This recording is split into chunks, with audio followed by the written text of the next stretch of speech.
People think I'm so crazy, but we're just going green. People think we're so crazy, but we're just going green. People think that we're so crazy, we're just going green. People think that we're so crazy, we're just going green.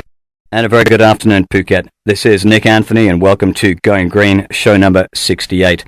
Thanks very much for joining me today. I hope you're having a spectacular one, being out on the beaches or out on the water. It is hot, and it's been hot for the last week and will continue to stay this way through the next few days. The temperature was up as high as 39 last Saturday, and I think for Phuket that's getting close to a record. So as always and everywhere in the world, we're seeing climate change and we're seeing differences in even our local temperatures. Also in Phuket, somewhat unusually, we've seen the wind shifting this year. All high season it's been coming from both the west and from the east, whereas traditionally this time of the year, between December and March, the wind only comes from the east. So it definitely is a little bit unusual. This afternoon's show, Going Green number 68, is about a world in trouble and capitalists' call for a market revolution. Amid the signs, the current system of capitalism is outmoded and suicidal. Increasing numbers of capitalist leaders are pushing for fundamental change. That's the key topic of this afternoon's discussion. I will also be looking at international news that includes the bankruptcy of Suntec, massive solar manufacturer in China. The budget was just released this Wednesday in the UK by George Osborne and has been quite anti-green and not so much in the way of positive news, surprisingly, from the UK. We'll be looking at local news, including a big impact on the beaches around Thailand as sea level rises. And also we're discussing local news where Phuket has put in place a large-scale recycling facility across the island and a campaign to reduce our garbage by 30% from the current 700 to 750 tons per day by 2016 over the next 3 years. A fantastic announcement, something we've been campaigning for very strongly for the last 4 years, and really positive to see the local government grabbing this by the horns and moving Phuket into a sustainable future. Stay tuned. Great show coming up. Nick Anthony, Going Green. Welcome back to the Going Green show. Before I kick off this afternoon's show talking about why capitalism is becoming suicidal, I'd like to just say that this evening at 8:30 p.m. is, in fact, Earth Hour. This is something that happens once a year, and it's celebrated all over the world with a commitment to ongoing change for the betterment of the one thing that unites us all, the planet, Mother Earth. So tonight, 8:30 to 9:30 is Earth Hour. There are all sorts of events around the island, people turning off lights, hotels getting together to reduce energy usage. It's an ongoing campaign, and it brings a fabulous amount of awareness to all of the society and all people around the world of the necessary changes. Last week, I talked about Breakthrough. It's a report produced by John Elkington from a group called Volans, and you can check it out at volans.com, Volans. It was an article in The Guardian which he wrote, and was talking about accelerating sustainable change. He commented that business is increasingly critical in tackling the world's great environmental, social, and governance challenges. At the heart of business are just over 1,000 companies worldwide that now control half the world's market capitalization. His report and the strategy Breakthrough is addressed to them and to those who advise them. I would also add that it's also addressed to those who buy their products, meaning you or I. The first blog in the series plotted how some business leaders we interact with are shifting from denial to a new focus on system change. The second article about Breakthrough highlights the process, and the process will have three outcomes. Either, number one, a breakdown, which is the almost unremittingly bleak scenario. It's a world in which early experiments and enthusiasm fade in the face of wider incomprehension and resistance to change. Our businesses, cities, and economies overshoot critical planetary boundaries, bringing the planetary roof down on our heads. Think the banking sector, Greece, or oceanic fisheries. The second scenario is change as usual. In this scenario, earnest efforts are made in such areas as corporate social responsibility, socially responsible investing, and sustainability reporting, but overall the outcome is a little more than a set of patches on the existing dysfunctional system. Most initiatives and strategies fail to highlight and tackle the systemic nature of such challenges. In this somewhat more optimistic scenario, change does happen, but political leaders, investors, and this global group of companies proceed at a dangerously relaxed, incremental pace. The third scenario, which is the topic of last week's Going Green show, is called breakthrough. This assumes that, with the usual ups and downs, the trajectory of our societies and economies is pointed towards a very different set of outcomes. Here, innovators, entrepreneurs, intrapreneurs, investors, and crucially, policymakers manage to work together to build a new system fit for purpose in a world of 7 going on 9 billion people.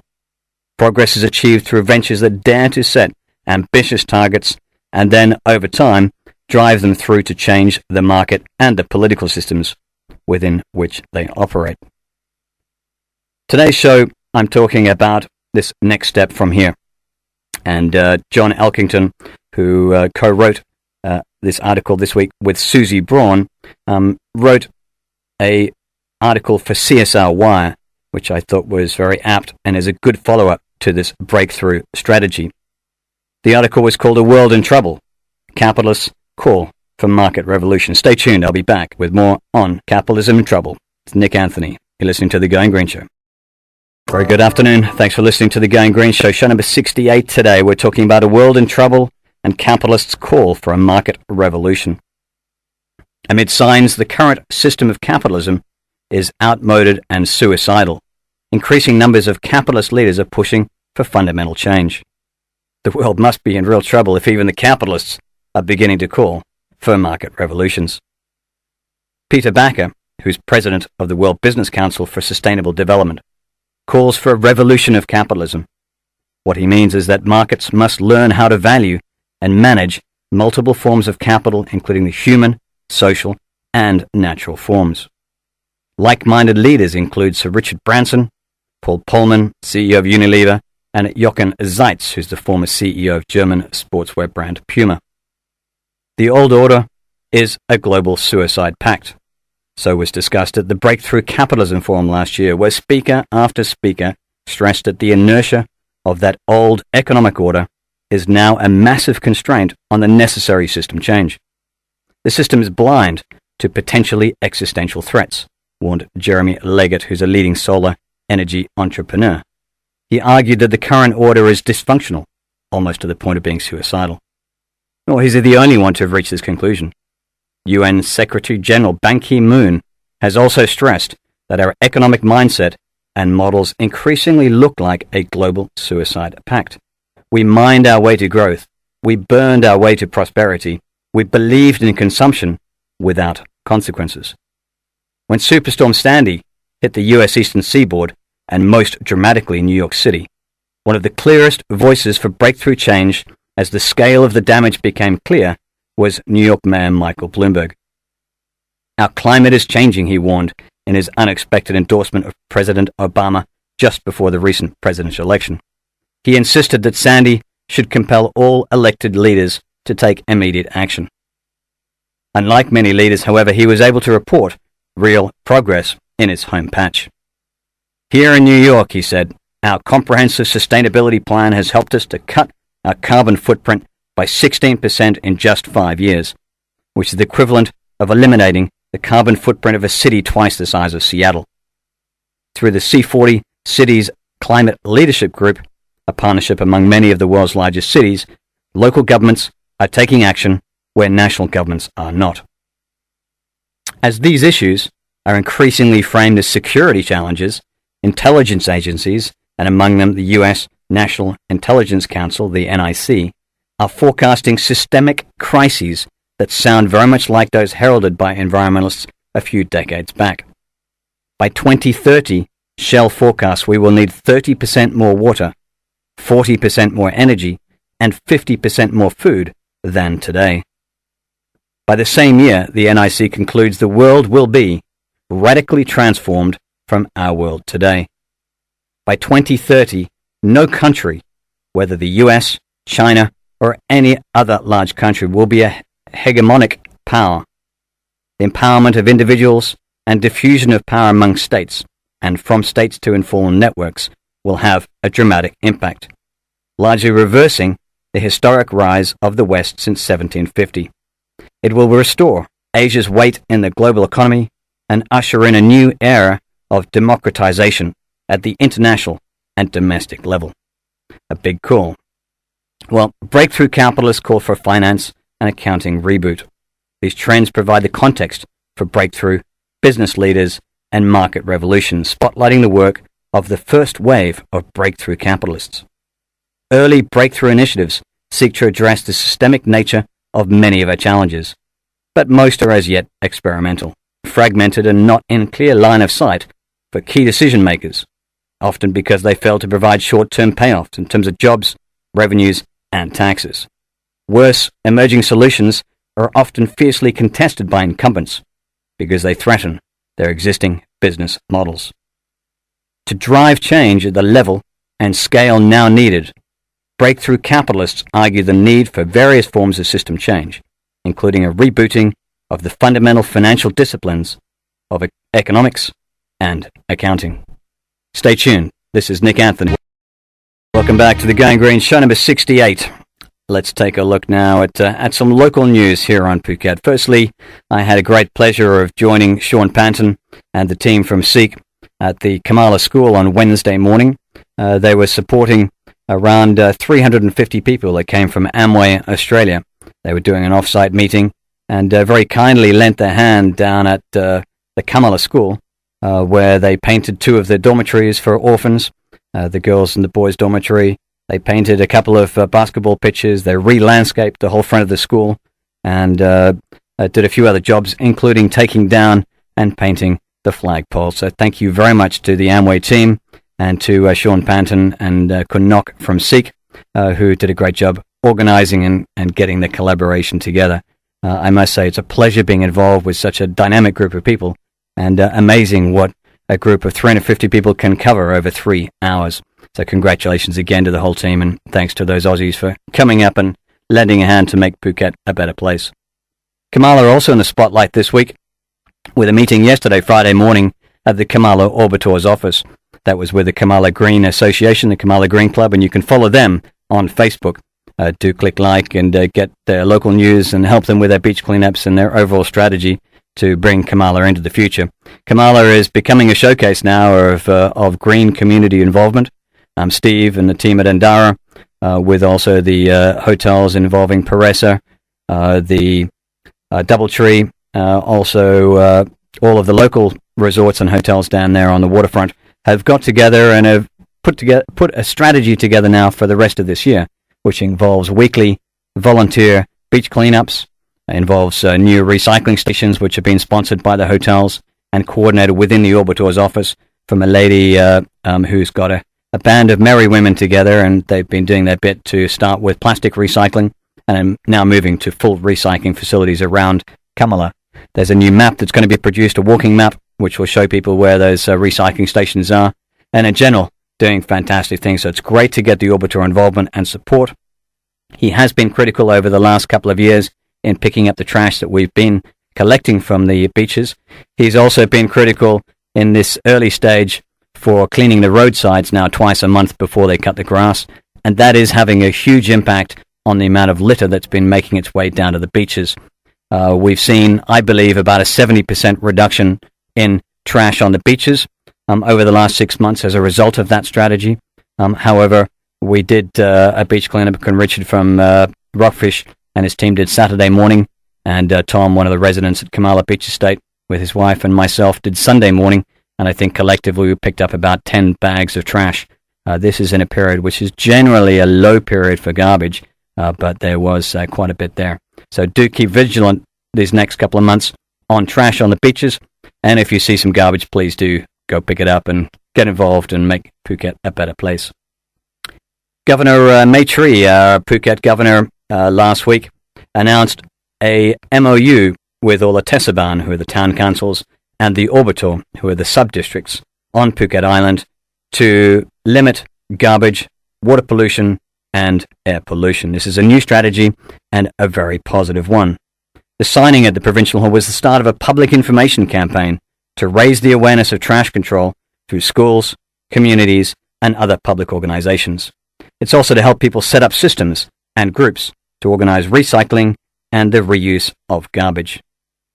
The Phuket Pollution Control Officer, Kun Surachai, has set up 39 shops around the island to accept trash and sort it. The aim of these is, through recycling, to decrease the amount of garbage that has to be handled by Phuket's incinerator by 30% by 2016. Currently, about 700 tons of garbage a day is incinerated. Kun Wichian, who's a Bangkok-based director of pollution control and also the Ministry for Natural Resources and Environment, told the Phuket News that he believed that pollution in Phuket is not difficult to solve because it's already a well-organized place. Trash is the first priority because Phuket is a popular tourism place. An increasing number of tourists will mean increasing amounts of garbage. At the moment, all of this is going to the incinerator, and he fully supports Phuket efforts to reuse and recycle. Water pollution will become another problem for Phuket if not solved, and if the beaches are not clear and clean, then our next priority is to check the sources of water pollution. Very good news there from Governor Maitri. Congratulations to Kun Paibun, the Aubergeur, for getting involved and to promote recycling around the island. And at a very local level, thanks to all of you who do your bit, recycle, reduce, do your composting, and if you see some trash either on the side of the road or on the beach, do pick it up. It does help. Stay tuned. This is Nick Anthony. You're listening to Going Green, show number 68. And it's another hot afternoon out there, so be careful, wear your sunscreen. This next few days, the weather is going to continue to be very warm, and be very careful if you're out on the water. You get a great deal of rays being bounced off the water, and so it's quite deceptive in you getting burnt if you're out on the water on a boat, or indeed even swimming. So slip, slop, slap, as we say in Australia. Slip on some sunscreen, slap on a hat, and be very careful. Okay, let's take a look at some regional news. Thailand has lost, according to the Nation newspaper, 22% of its 2,600-kilometre coastline, or more than 12,600 hectares of land over the past 30 years as a result of climate change and upstream dams. A shocking number, and I read that. I scratched my head a little bit and wondered if it was correct. But in fact, the damage is caused by stronger and bigger waves triggered by climate change, as well as upstream dams that deposit less sediment at river mouth areas.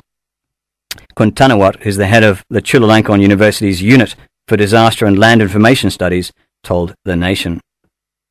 He also said that the Chao Phraya River used to deposit 17 to 18 million tons of sediment per year at its mouth, but now leaves only 1.6 million tons. The hardest hit area is Ban Kun Samut Chin in Samut Prakan province on the southeastern outskirts of the capital. There, the coast has eroded at 30 meters per year, and 900 meters of land is now gone. A pilot project to build a 250-meter-long structure to halt the erosion is 10 million short of funds, the paper said. Also in regional news and in destruction of natural habitat, around half of Cambodia's seasonal wetlands have been lost to intensive commercial rice farming and abandonment of traditional low-intensity agriculture, according to research from a UK university. It warns of the imminent loss of the entire ecosystem. They studied the area around Tonle Sap, which is Southeast Asia's largest freshwater lake, and they said that it has decreased from 3,300 square kilometers in 1995 to only 1,800 in 2005, a loss of 46% of its area in just on 10 years. Despite conservation efforts in some areas, a further 19% of the floodplain was lost between 2005 and 2009. The loss of this entire ecosystem from Southeast Asia is imminent without immediate intervention. Flooded grasslands in Thailand and Vietnam have already been almost completely lost. Only a strong political commitment to protection and restoration can prevent the impending loss of the last major flooded grassland in Southeast Asia. The area is hugely important to both biodiversity and the livelihoods of some of the world's poorest communities. Very alarming news indeed. There we are. Nick Anthony, Going Green Show number 68. Stay tuned. I'll be back. Welcome back to the Going Green Show. We're talking show number 68 today, and I've been looking at some of the international news, just talking there about the Sea Shepherd's return to Australia. And in areas further north, in China this week, solar power manufacturer Suntech defaulted on its debts and entered into bankruptcy. It was once lauded by the Chinese government for its renewable energy leadership. However, ran short of cash following heavily losses over the last year and is defaulted on a $541 million US bond payment. It's the latest sign of the financial squeeze on the struggling global solar industry. The announcement was a severe setback for a company lauded by China's communist government as a leader of efforts to make the country a center of the renewable energy industry. Its founder became one of the industry's most prominent entrepreneurs and a billionaire, only to see most of his fortune evaporate as the company's share price plummeted. Suntech was due to make a bond payment last Friday, but ran short of cash. It says that a sharp drop in solar panel price over the last several years has erased the profits of solar panel makers around the world. China's solar producers have been battered by a glut of supply in the market, brought on by their own government's efforts to promote the industry. Lured by tax breaks and subsidies, hundreds of small Chinese producers piled into the industry, and new rivals were springing up as late as 2011, when weak demand and a supply glut forced producers to slash prices. Other major producers, including Yingli Green, LDK Solar, and Trina, have reported also heavy losses. That has prompted expectations that the government will intervene and force companies to merge or shut down. Prices of polysilicon wafers used to make solar cells plunged by 73% from 2010 to last year, and the price of cells fell by 60%, and that of modules by 57%. Major manufacturers have now amassed debts of $17.5 billion US, according to the Maxim Group, who's a research firm in New York City. Deep-pocketed Korean conglomerates are moving into the solar industry, adding still more competition. Chinese producers have also been hit with US anti-dumping tariffs imposed to offset what Washington says are improper subsidies from Beijing. European solar producers have also filed anti-dumping complaints, with the EU asking for higher tariffs on Chinese imports. Last week, Suntech announced the closure of its US factory in Goodyear, Arizona, and the loss of 43 jobs. So there we are. Very bad news for Suntech. And lastly, on international news, and briefly, Palau's president has proposed banning all commercial fishing in the Pacific nation's waters to create one of the world's largest marine reserves, covering an area roughly the size of France. President Tommy Remengesau, who was elected last November, says a commercial fishing ban could help Palau earn more money from tourism than it currently gets from tuna fleets. He says his vision is for an area so well protected that Palau would become the world's largest marine sanctuary. Palau won international claim when it created the world's first shark sanctuary in 2009. The EEZ covers almost 630,000 square kilometers of the northern Pacific and includes world-renowned scuba diving and snorkeling sites. The nation of 300 islands, with a population of only 21,000 people, has generated negligible revenue from foreign fishing plying its waters. I've been to Palau in the 90s. I dived there, and indeed it is one of the best places in the world that I've ever dived. I'm Jacques Cousteau, who dived on the southernmost point in the 70s and the 80s, and claimed it as also one of the top 10 dive sites in the world. So very good news there for Palau, and a great example potentially for Phuket to follow. Stay tuned. This is Nick Anthony.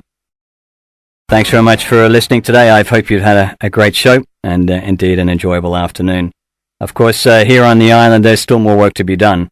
And the first step is, as you're all doing, listening and being aware. Step 2 is action. Refuse single-use plastic bags, straws, and polystyrene. Reduce your waste, reduce energy use, and reuse what you can, including composting. Recycle then as much of what's left as is possible. Be responsible. Be responsible to Phuket, and be responsible to our planet. And lastly, find your voice. Go to Facebook and join the Kamala Green Club. We have a Patong, a South Green Club, being a Rawai, Chalong, Naihan, also under formation. And you can go to also something like the Kamala Green Club on Facebook, join and take a look at how they're running and set up your own network. So get involved, be communicative and tell others about what's happening.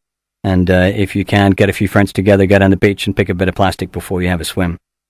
Phuket needs volunteers, it needs action, it needs community involvement, and it's through community involvement that we will all make Phuket a better place. Our world is at a fork in the road. We're at a crossroads, and it's for you to decide.